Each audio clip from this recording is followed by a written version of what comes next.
Welcome to Module 6.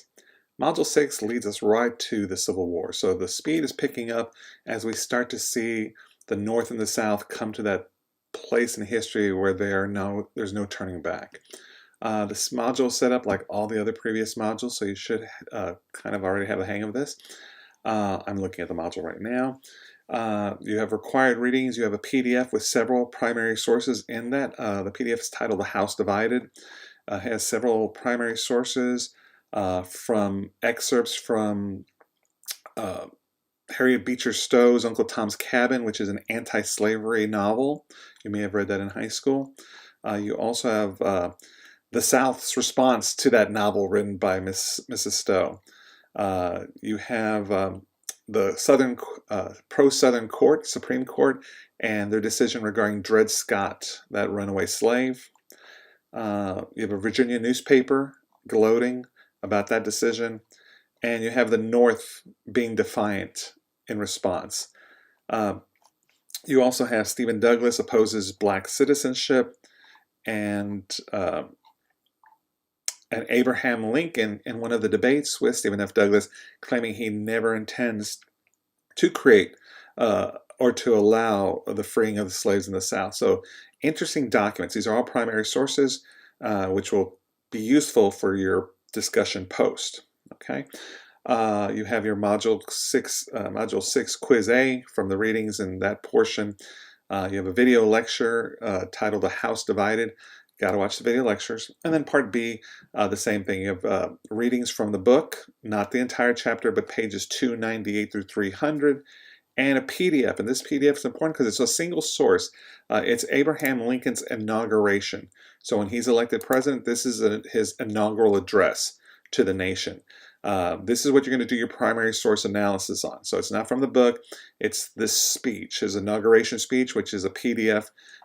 So you really need to look this over to do well with the analysis.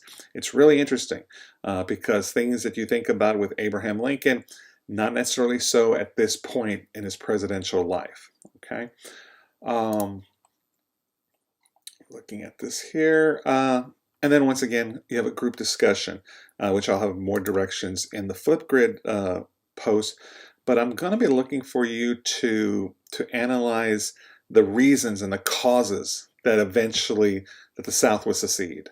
Is it all about Abraham Lincoln and his election?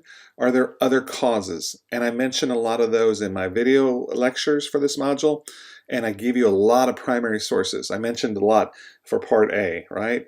And some in Part B in the book. So you're going to have to list at least 3 primary sources.